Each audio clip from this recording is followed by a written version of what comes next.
be gone. I think they're, but we're enjoying that time. So Awesome. That's good. Spend time with the family and everything. yeah, it's interesting. I mean, my two kids are that are well, I have three kids, two that are still at home. One's grown and has all grown up, but two that are here, they're teenagers, and so I've been gone for a lot of their life, a lot of their years, and I've been home for a lot of great things, first words, first steps, but I've missed a lot. I've missed a lot of stuff, being out, touring and working in the industry, and so it's been really, it's been kind of neat to be home and just see the day to day stuff. It doesn't have to be the highlight reel stuff, just the normal everyday stuff. That's life. Those are days of their lives, and I'm getting to spend that with them. So I was home for my son's birthday. My wife's birthday is coming up. I'll be home for that. So, again, silver linings. I mean, I can't wait to get back to work, but at the same time, I'm really grateful that I get to be home and spend that time with my family. So, Definitely me too, right here. Yeah, it's been a little bit here, a little bit hard with everything. Now they're thinking of bringing back certain things little by little in phases. So we just gotta see how the wedding side is gonna be with everything here. yeah, we'll adapt I nobody knows what the future is going to look like, but I'm always an optimist, and I think that optimism is based in fact. If we look at our species, there's so many times we've been through things, whether it's the plague, or the Spanish flu, or the tuberculosis or polio. I mean, we've dealt with and those are just illnesses, but we've dealt with a lot of those as a species, and we've always come out on top. We've dealt with a lot of other things. We've always come out on top, and so right now this is painful. It's a difficult time, but again, I have hope and faith in humanity. I think we're going to come out of this thing on top too. It's going to take a little time, and it's going to hurt a little bit, but um, when it's all said and done, I think we're going to continue to rise as a species. And I've been thinking a lot about the Great Depression, which of course was our grandparents' generation, right? And right after the Great Depression, they had a world war. And I thought, nobody really wants that. Nobody asks for a Great Depression, right? Nobody in their right mind, and nobody asks for a world war. You don't really get to choose the time that you have. We didn't ask for COVID-19. We didn't want it, but we get it, and that's part of the deal. And I think, our grandparents' generation is called the greatest generation. And I think they're called that because of the way they handled that, the way they dealt with those difficulties. And again, they transcended. So, hopefully we can draw from that inspiration, and we can handle this with the same grace and dignity and integrity that they did. And, maybe if we're lucky, we'll come out of this thing, and history will write a book about our generation, and we'll be the second greatest generation. Bottom line, we got a chance to make our mark on history here. We didn't ask for the situation, but we do get to choose how we handle it. Absolutely. Definitely. This is something that which I think that what I heard from that something like this happens like every 100 years or something like that. So with everything going on, everybody I know has, their deal with and everything. But on your side with the business, how is on that? Like, because I know you've been doing some other stuff, which I'm glad you did this, which is called the RCA to TRRS. And that's a good option like for live DJs that want to go live. Now, if I see that you have three different options, so if you can explain to us like what are the different options and how we can utilize those in that way.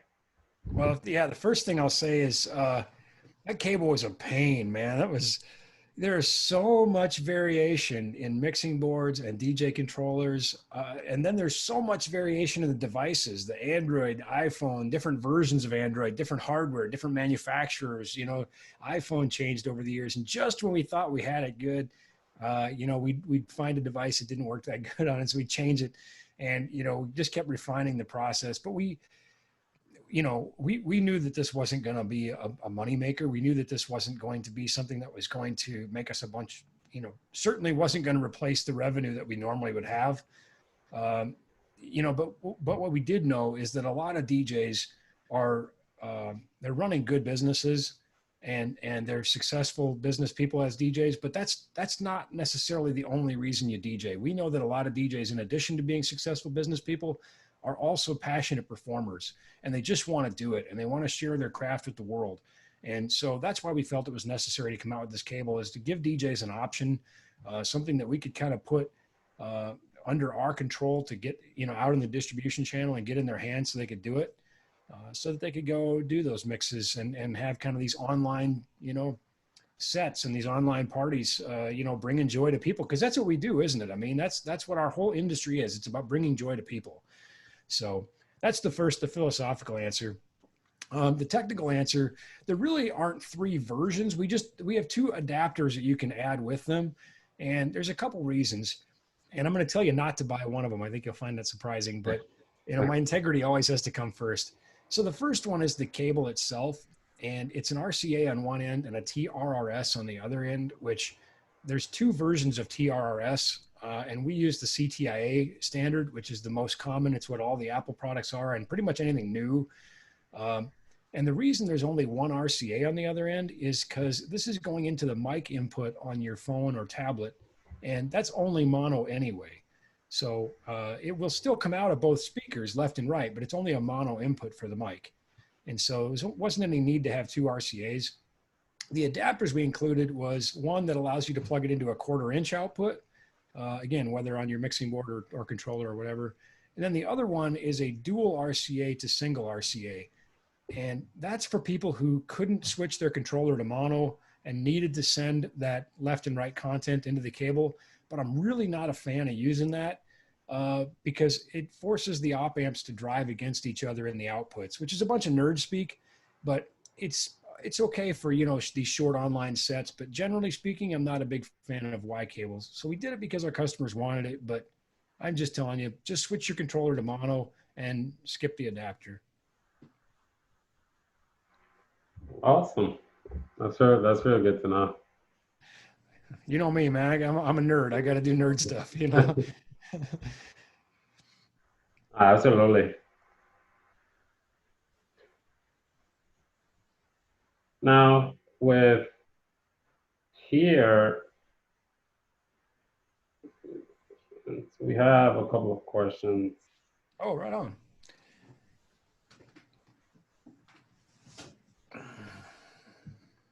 So, with you dealing with everything that you do, like obviously like football stadiums and concerts, has anything happened or doing, like, for example, keeping your overhead and everything with your company clear?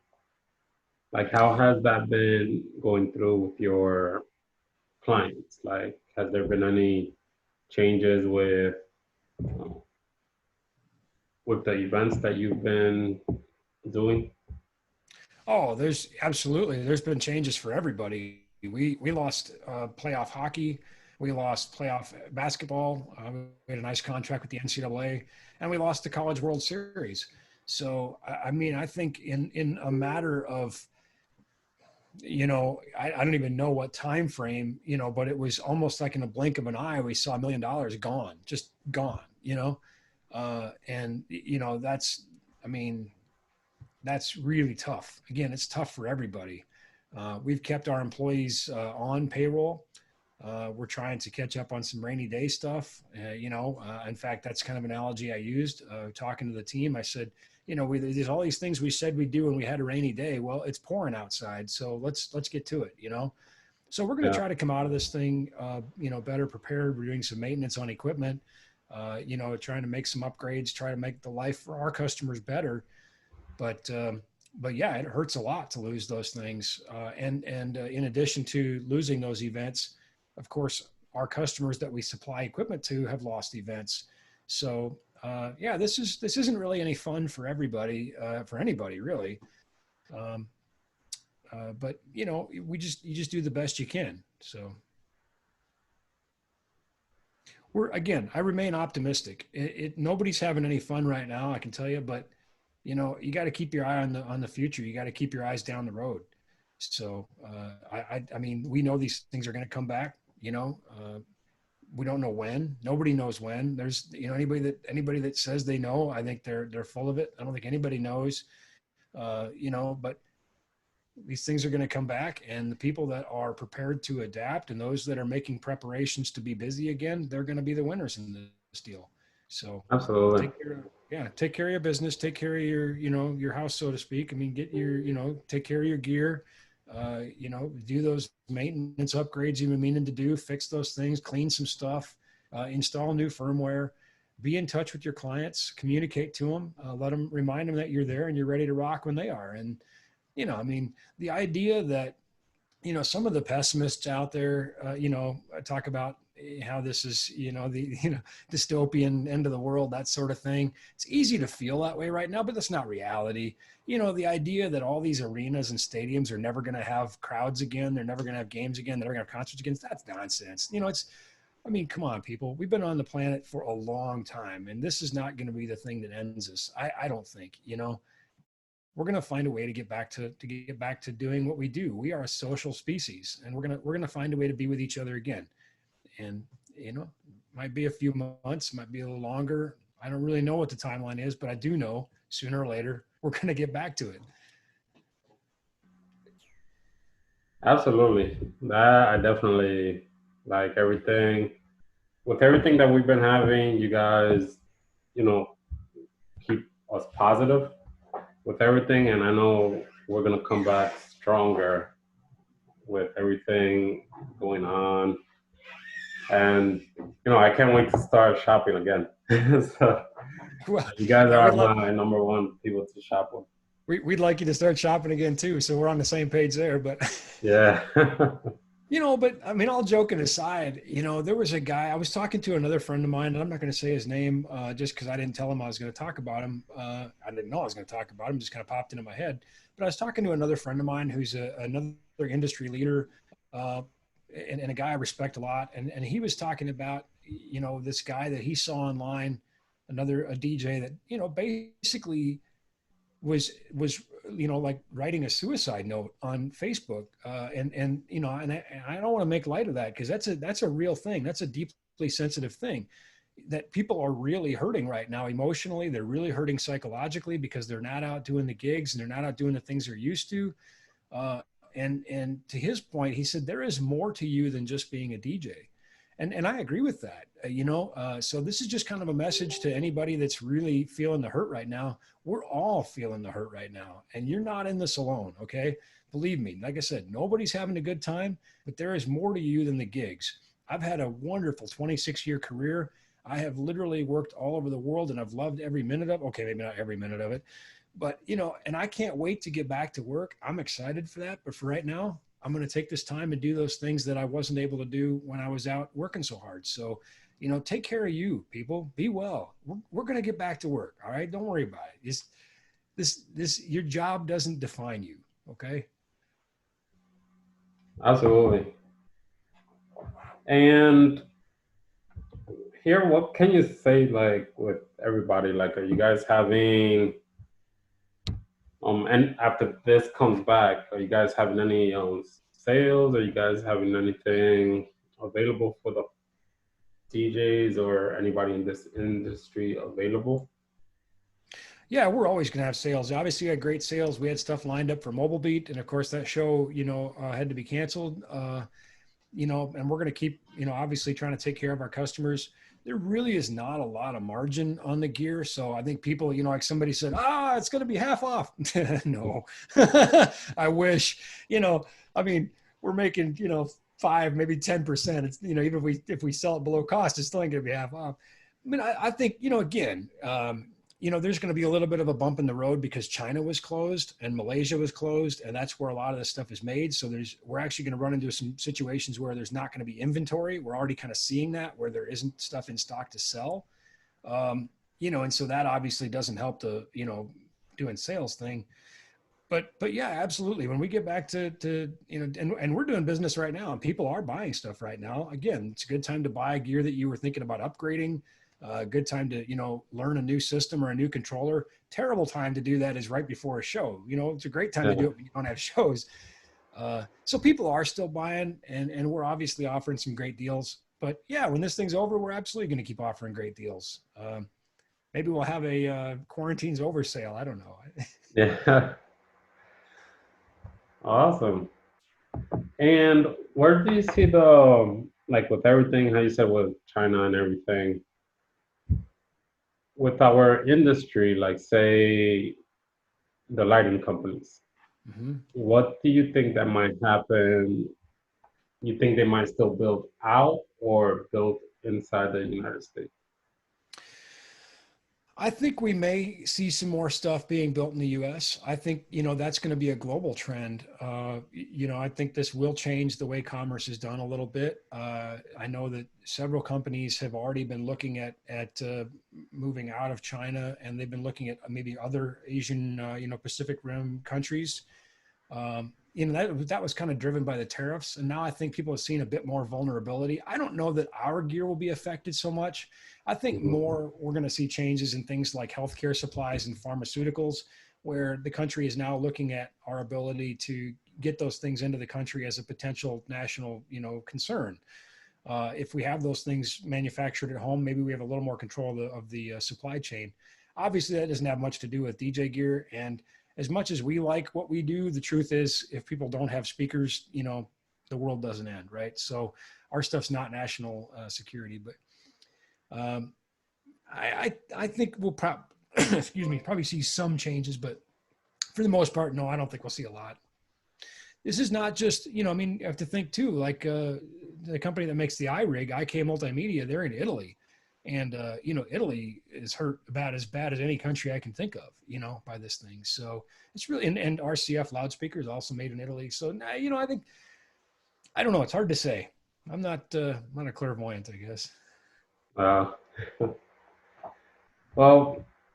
that's good. We just gotta keep and see what'll happen and stuff like that from now on. Just for the people that joined in, we're here with Ben Stowe from NLFX and answering your questions. Anybody have any questions, you're more than welcome to ask us, and we'll see it here in the chat.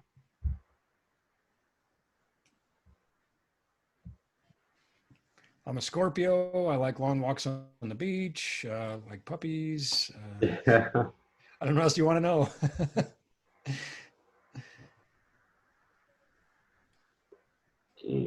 So one thing here, I know some people are like selling some stuff and everything, and probably want to get into some new speakers or new controllers. What would you think? Like for example, I'm a RCF and EV kind of guy. So I brought the Evolve 50. And what are your difference that you think should be between the like Evolve 50s, or what's better, the Evox J8 between the Evolve 50s or any type of line array speakers?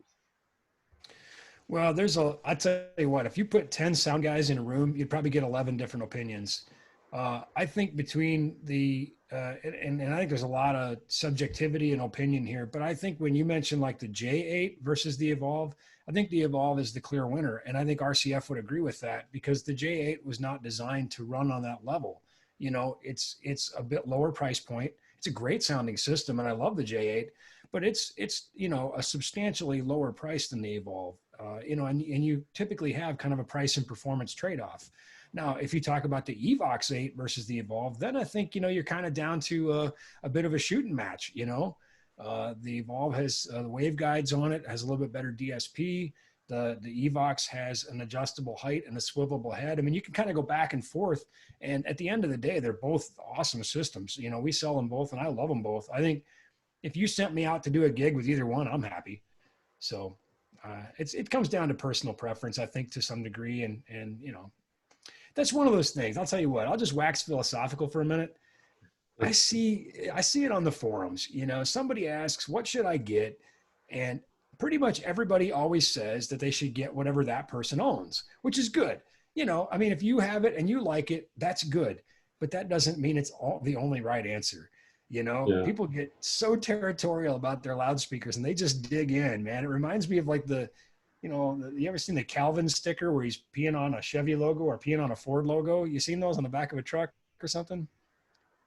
Okay. Anyway, kind of reminds me of that. Or people are like, it's Ford, it's Chevy. Look, if you've got a speaker and it sounds great and it's working for you, that's all that matters.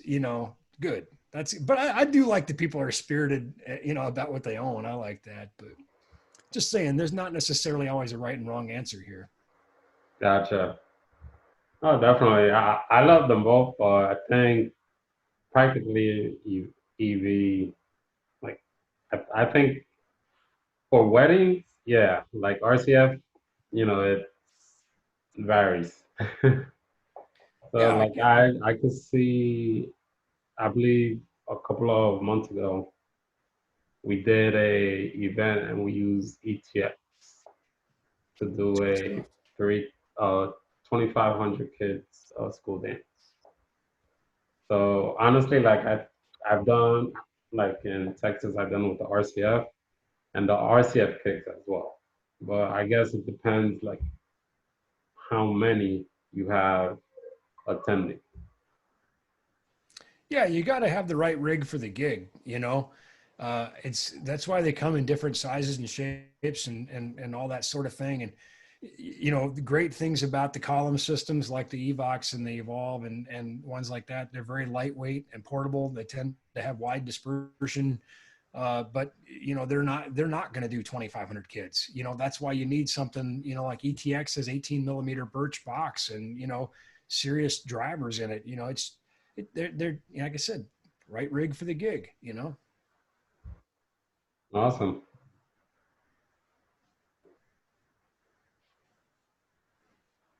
Now, for some DJs, what do you recommend for a DJ or sound guy to have at all times in their bags for like Oh, a a DJ bag? flashlight. Number one, flashlight. Uh, I would say a multi-tool, but it depends on if you're flying. I have a couple of multi-tools in my bag that are TSA friendly, but of course that means they're kind of watered down versions of it. TSA is not going to allow you certain things on a plane. Uh, I carry a lot of stuff in my bag. I carry a multimeter. I think that's sort of an invaluable troubleshooting tech tool, electrical tape. Uh, I think if you have spare fuses for the gear that you're rolling with, that's probably a good idea to have. They're inexpensive and they're small and they can certainly ruin your day if they blow. So a good idea to have some spare fuses. And I even carry things like stain remover, which is kind of silly because I always wear a black t-shirt when I'm working. So, they don't really show stains, but, I get stain remover anyway. And a first aid kit, because life happens. So those would be probably my just off the cuff, top whatever number of things. Okay. Let's see, we have.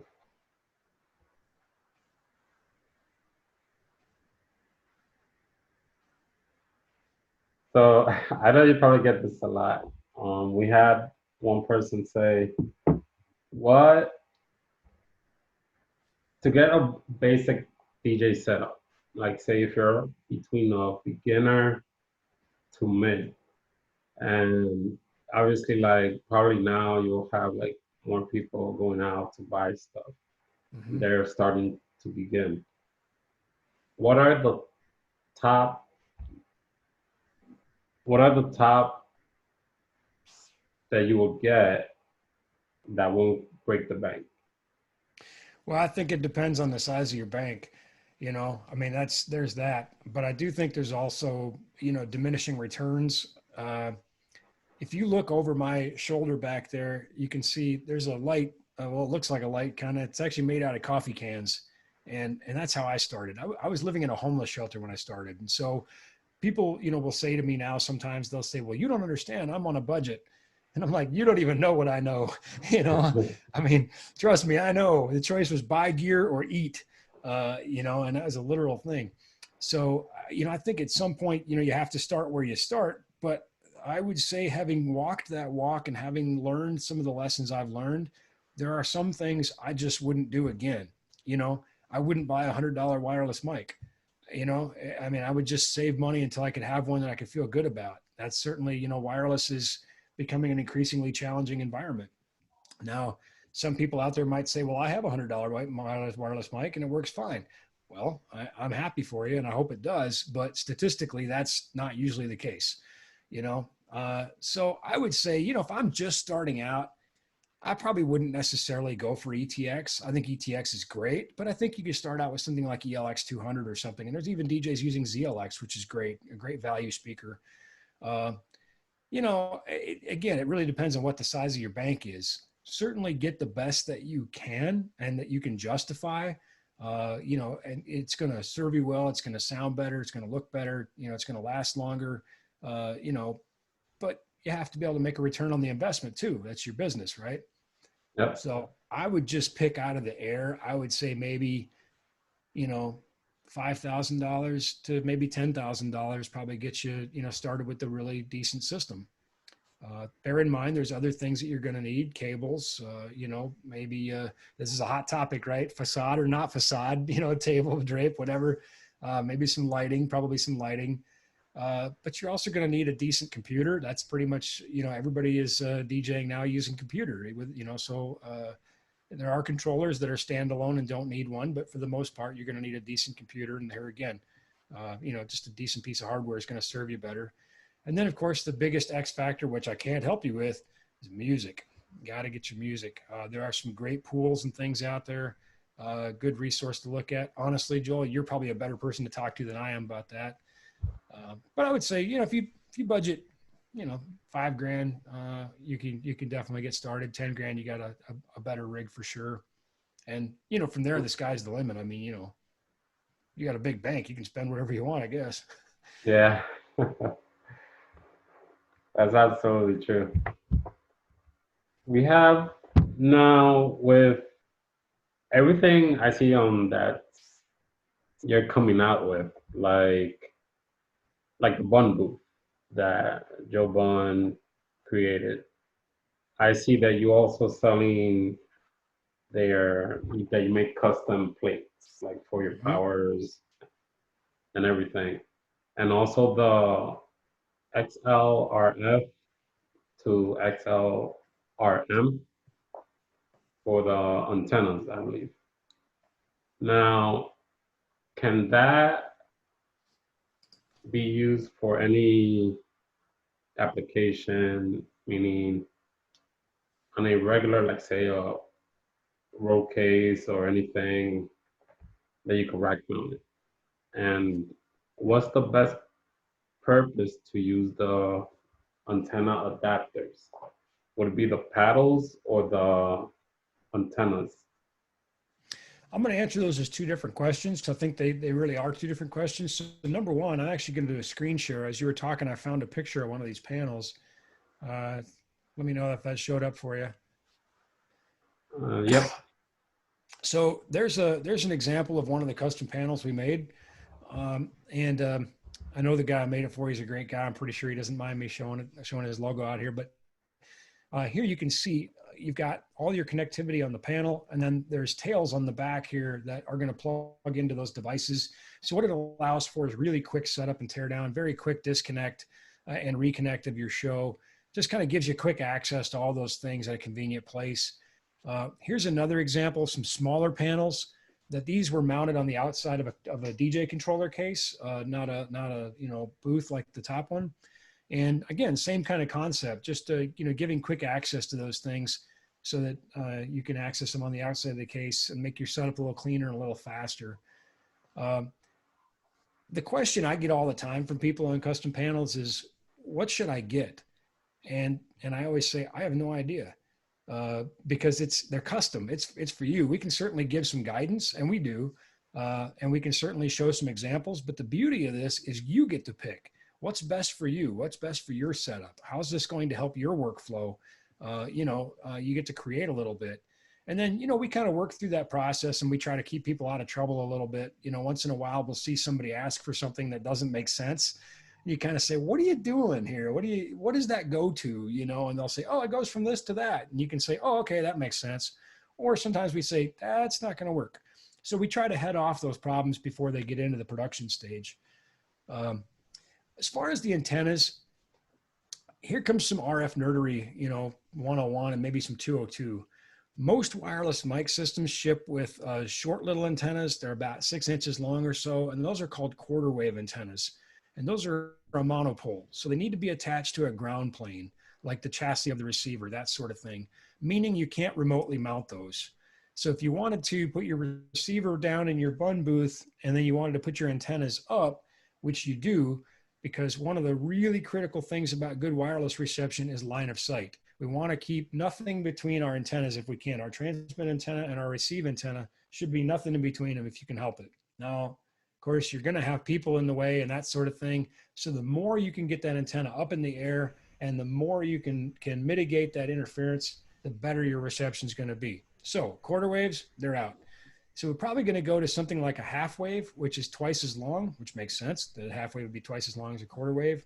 They're about a foot long, and those are a dipole. So those can be mounted remotely. And then probably my personal favorite would be like an LPA or a shark fin or a bat wing or whatever you want to call them, but the flat log periodic array antennas, because those we can put up on a mic stand and get them up nice and high. And they're also directionalized. They pick up more radio frequency in one direction than another.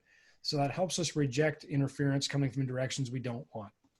And then there's also helical antennas, which are super high gain and super focused. They have a circular polarization, and that gets into RF 301, I think, so we'll just skip that. Awesome.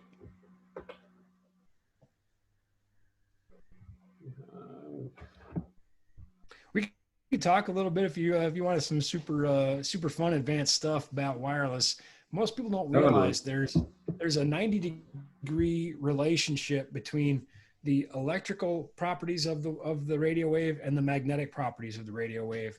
And so when we get into an indoor environment, radio waves are going to reflect off metal objects that are larger than the wavelength, which for a UHF frequency is about 2 feet.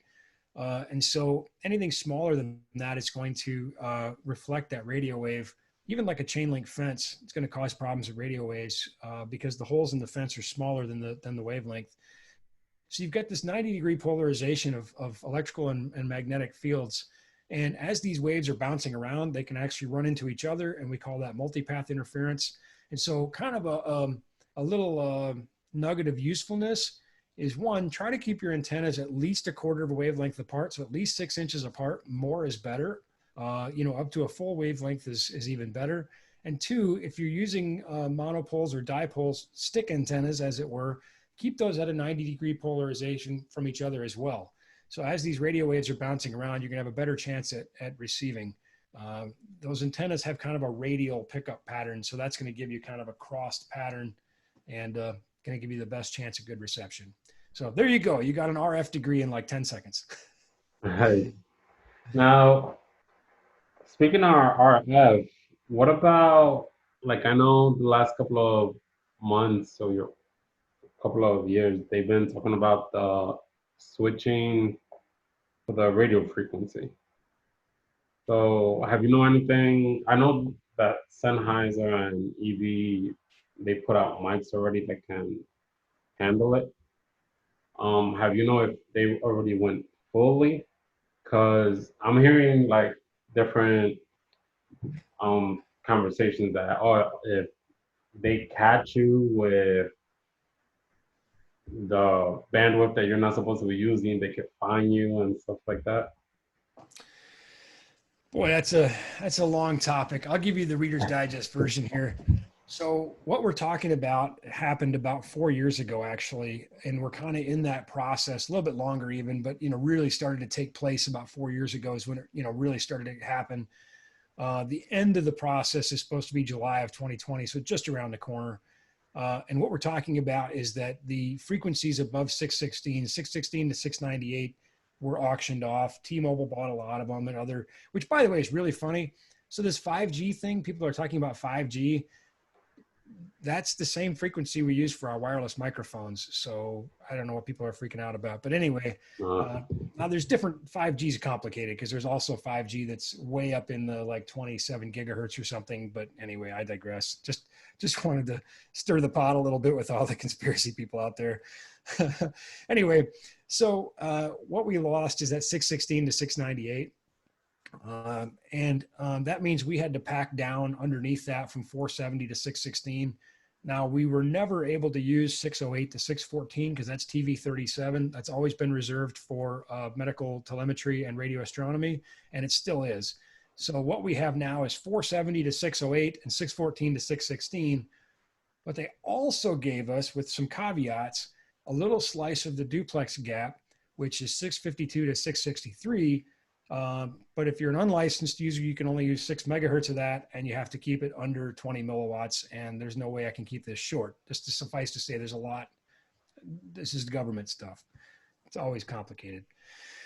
So let me answer your direct question about if they're going to come catch you and fine you or drag you off to jail or whatever. Probably not. Two reasons. One, you have to be creating interference with somebody for them to even catch you. I mean, they're not going to come looking for you. They're not going to send people into gigs looking for you. But if you're interfering with somebody who bought that spectrum and their users are complaining, and rightfully so, they're going to come find who's causing the interference and they're going to say, knock it off. Now, the fine could be $11,000 per mic per day of use. uh, However, I think they're just going to tell you to cut it out. I mean, I just don't see them handing out $11,000 or $1 million fines.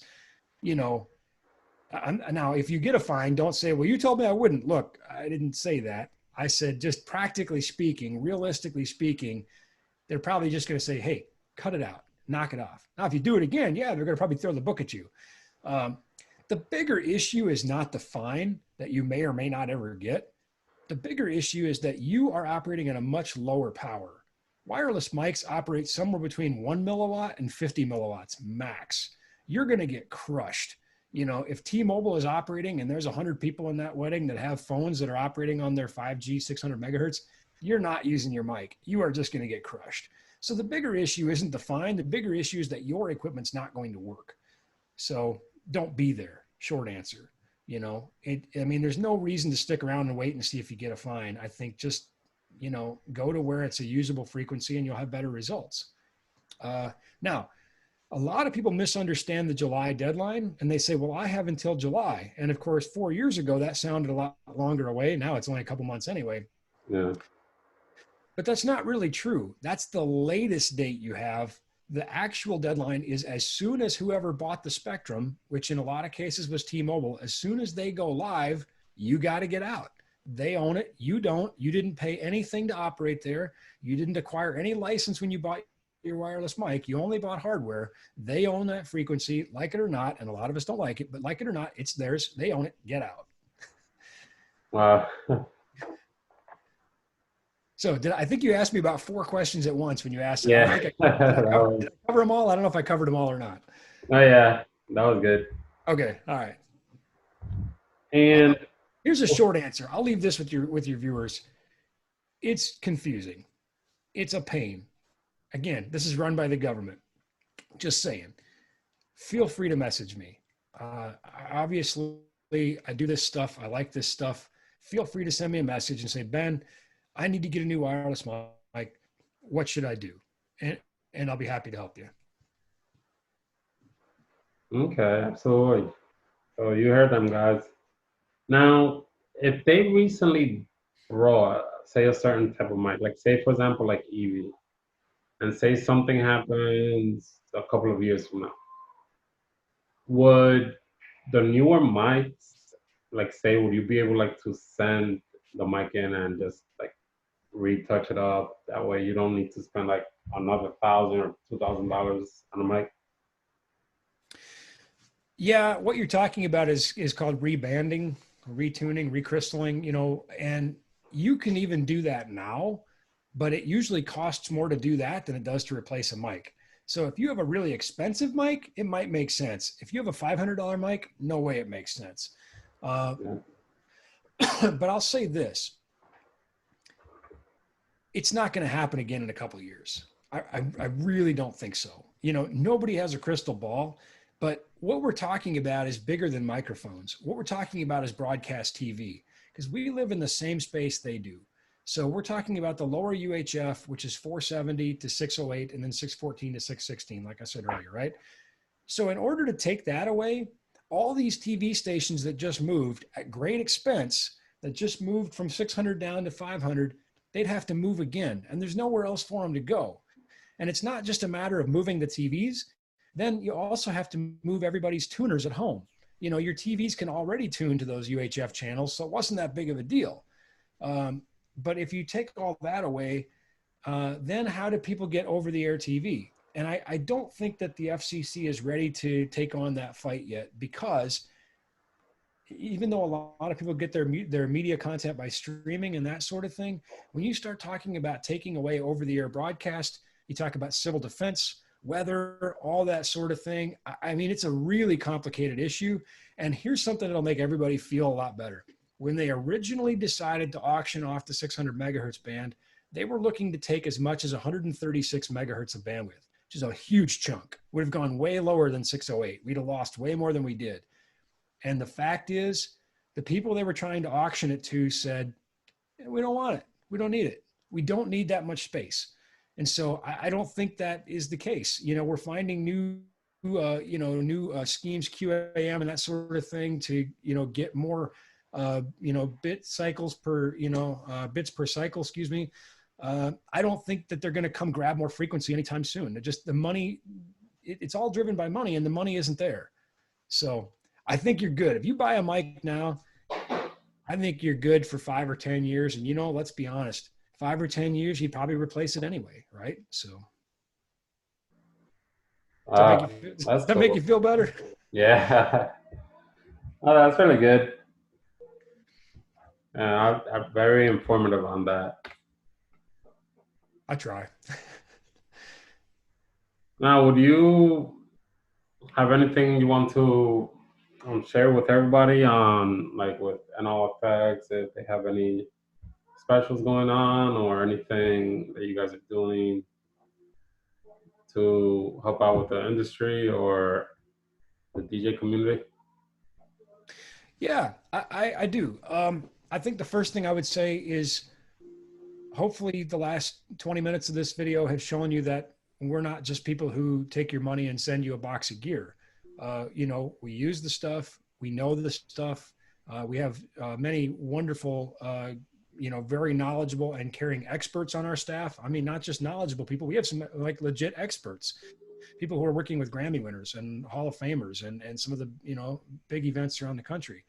And those are the same people that are here to support you with the, questions you have on the gear. Two, we always have great prices. You always feel free to ask us and we can, work out some deals for you. Of course, we have certain sales going on from time to time. But I think just, reach out and ask. If the gear isn't going to solve a need for you, then it doesn't really matter what the price is. So we want you to get the right thing, get you something that's going to solve a need for you and help improve your show. As far as right now, how to help people, again, we're spending a lot of time on the educational front. My coworker, Katie, has her new show called the Katie Cast. And she's been just talking to people in the industry. She's been talking to people on the manufacturing side and people on the performance side. And, I think that's been a really good thing. We're trying to help people find ways, like I said, to get those rainy day projects done, get ready to get back to work when the time comes. Whenever it is that we can get back to doing shows, let's be ready for it. Whether it's a big surge or a slow trickle, it's going to come back. I don't know which way it'll go, but I know that those who are prepared are going to be the beneficiaries. And I think the last thing that I would say is really more of a personal appeal. It's more of just like a personal message. Just be kind. Everybody's struggling right now. This is stressful for everybody. This is tough for everybody. Whether you're sitting at home with nothing to do or you're an essential worker that has to go to work every day, maybe you're, in healthcare or delivery service or stocking shelves at a store, everybody is stressed out. So just be kind. Yeah. Little human decency, right? We're all on the same spinning oblate spheroid rocketing through space. So if we're going to be stuck on this rock together, let's just treat each other good. Okay, there you go. There it is. Yep. If if you see this feed, Ben, can you plug in your website and Katie's um, Yeah, live where they can find her? yeah. You want me just to go find the broadcast and comment on it, or what? Yeah. Sure. Hang on one second.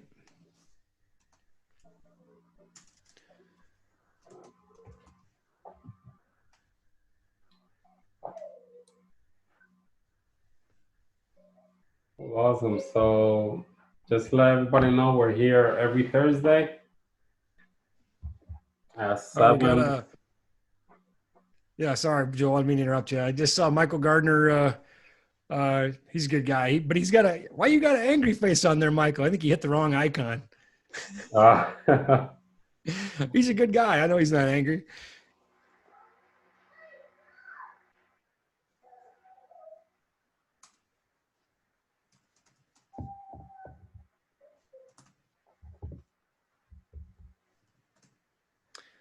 Let's see. So I think the Katie Cast is on the NLFX Pro Facebook, but oh yeah, Nick Cavino's got me there. The Katie Cast hashtag. Thank you, Nick.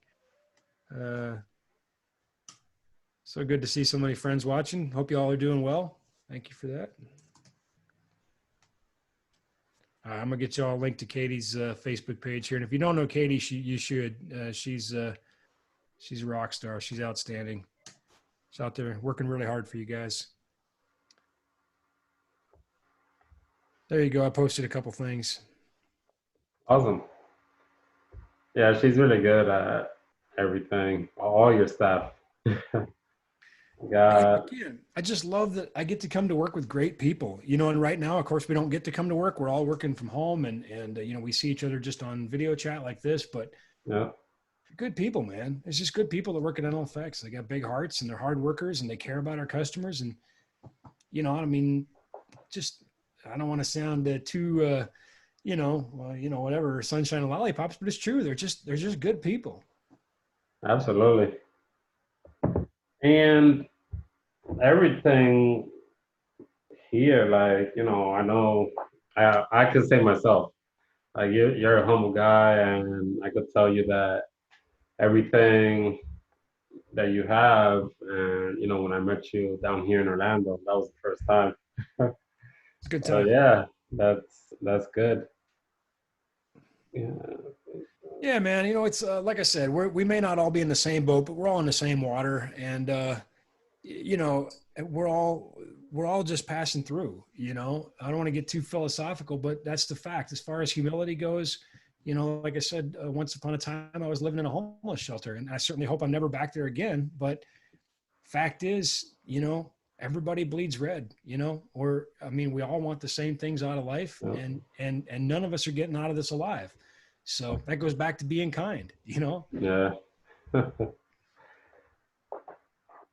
Absolutely.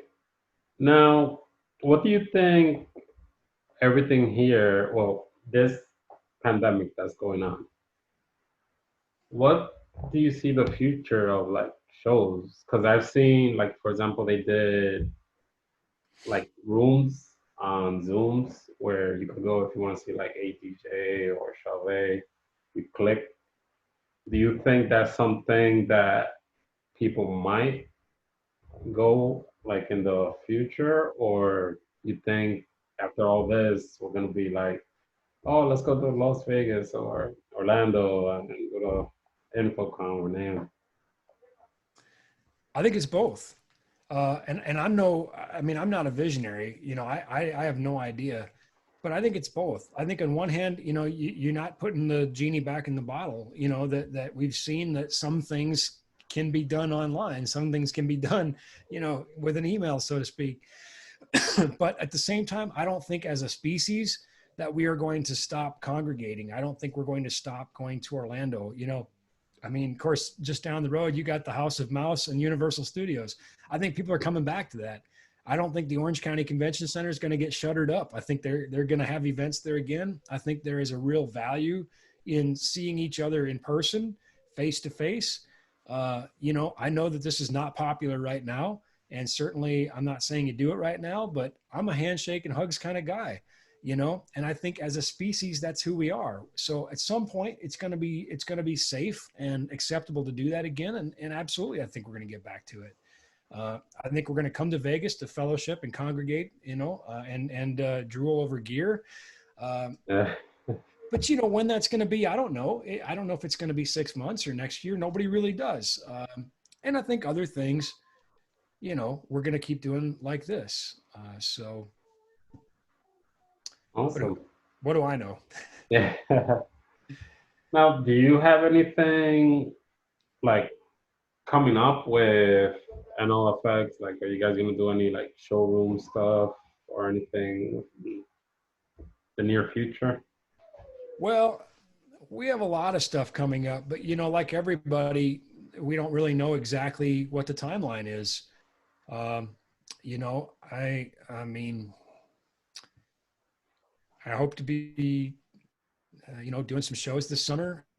Yeah. You know, one of the bands that I've worked with many times and just absolutely love is the Oakridge Boys, and I'm excited to be working with them again this summer. I hope, you know, but they draw a bit of an older crowd, and obviously we have to be a lot more careful when we're talking about the older population. I mean, we all need to be careful, but you know, particularly at the older population. So I don't know. I don't know if we're gonna have those shows this summer or not. You Well, know, from the NLFX side, we were looking at, you know, Midwest DJ. Obviously, that's been postponed. Uh, you know, there's other trade shows throughout the year, DJ Expo, uh, the DJ Meetup. You know, nobody knows for sure. The DJ Collective in Asheville. So we have lots of things that are on the calendar, but I couldn't tell you, and I don't think anybody can tell you if those are, you know, if those are going to happen. I know there are some states that are not under lockdown orders, and there are yeah. DJs that are actually performing shows. I have a friend who has a show in May. Um, I, it's going to be different all over, I think, and so couldn't tell you what we're going to do and when. What I can tell you is I'm excited for it when it happens. I look forward to seeing my friends again. I look forward to, you know, getting together and nerding out over gear. You know, you and I, we went out and, you know, we were able to, you know, break bread, have a meal, fellowship a little bit. I look forward to that again. Whenever it is. Whenever it is, it'll be worth it. Yeah. Absolutely. And what about any online stuff? Are Oh, you? we're always, yeah, we're doing stuff online all the time, of Yeah. course. Always some specials. Again, the Katie cast, you know, that's a great deal. What you're doing right now, this is a great deal. It helps us all to kind of stay connected, you know? Yeah. So, yeah, I don't know if I answered your question, but, Oh yeah, absolutely. Awesome. and then of course, you know, for those who don't know, every Tuesday it's at, what time is it? 8 o'clock Central. Yeah. I don't know. You'd think I'd know after 5 years of doing it. Every Tuesday I have a show on the Disc Jockey News Network. John and I've done, I think, over 200 shows now. So if you're bored, you can watch the last 200. They're all on YouTube. And, you know, we're going to keep doing that. And that was done long before there was a pandemic. And you know what, Joel? I think you should keep doing this. I mean, we can stay connected. And like I said, when it's practical and safe to get back together face to face, let's do it, man. We're going to have a good time. Absolutely. Definitely, man. That's good. I would like to come up there to see you guys too. Oh, brother, you should. You know what? I mentioned I still have snow here, but last night is the first night that it has been nice here. It was in the 50s, got down a little bit colder at night, but it was so clear. You know, I live out of a city and I live in a rural area now, and you know, you could see thousands of stars, and you know, we had a fire going. Yeah, man. Uh, It was great. And actually I took a picture. I'll show you. I don't know how good it'll show up, but come up and visit anytime, man. It's the water is almost thawed out up here, so we can go out in the river. Our water freezes, by the way, in case you don't know about that in Minnesota. But yeah, that's my view. I can get my webcam in the shot there. oh, I see it. Yeah, that's my view out of my backyard, and you can't really see this, but there's thousands of stars, man. It's great. Okay, cool. Yeah, come up anytime. Come up and visit me. We'll get the fire going. Oh, nice. So yes, you should come visit us.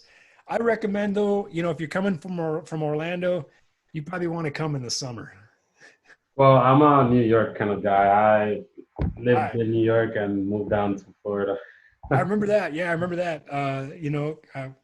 You is yeah, you were you a firefighter? Do I remember that right? Yeah, You were. Okay, I thought I remembered that right. Yeah. So still, I mean, Minnesota cold is like a whole new level of cold. Like I don't know if you want to come yeah. when it's 20 or 30 below zero. Uh, I recommend the summer. That's all I'm saying. uh, Come in the summer. okay, I'll keep you posted on that. Sounds good. So we're on the top of the hour. So if for we can leave your plugins where people can contact you, and that way people know enough NL effects, supplier of all the DJs, and for all the brand companies. Yeah, thanks, Joel. We're sincere about helping our customers, and if you don't need gear right now, we totally get that. When you do, though, please, give us a try. Think of us. We'd love to work with you. We could use a little help getting out of this thing too. Like I said, we're all in the same water. So let us earn your business. You can find my contact info. Actually, I just commented on the your post, and you've tagged me there, so you can certainly message me on Facebook. You can go to nlfxpro.com and contact us from there. Be sure to catch up with my colleague Katie. She's fantastic. She's great. Can help you out with great deals on gear.